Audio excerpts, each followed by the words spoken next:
Chez nous, c'est donc le sud, et dans cet arc méditerranéen français, il y a eu des déplacements locaux de population assez nombreux, des héritages, des mariages, des vagues d'immigration italienne, espagnole.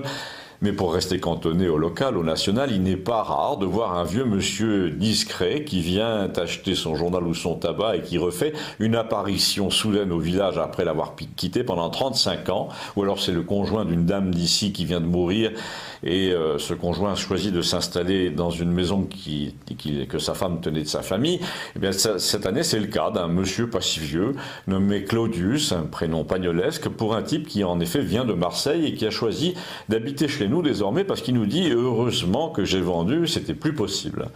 Alors il est assez bavard comme dans Pagnol et il nous a expliqué qu'il possédait, outre un appartement sur le Vieux-Port à Marseille, un terrain dans les Calanques avec une baraque et que dernièrement, nous a-t-il dit, c'était vraiment la goutte d'eau.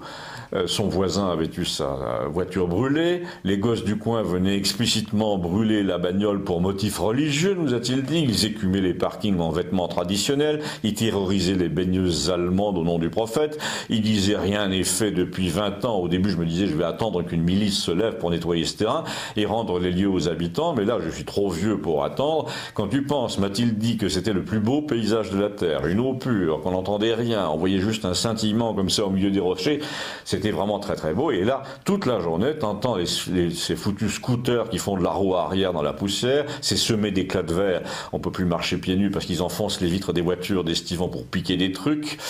Ils balancent des pierres aussi sur les nudistes en bas, tu peux même plus leur vendre des sandwichs au jambon tranquille, enfin c'est l'enfer, me dit-il, ça ressemble de plus en plus au Liban où j'ai passé 2 ans dans les années 60, mais m'a-t-il dit aussi, je suis optimiste, tu vois, moi j'adore lire des livres d'histoire et il n'y a aucun exemple qu'une occupation comme ça ultra minoritaire n'ait fini par cesser brutalement par soulèvement de la population ou des populations voisines.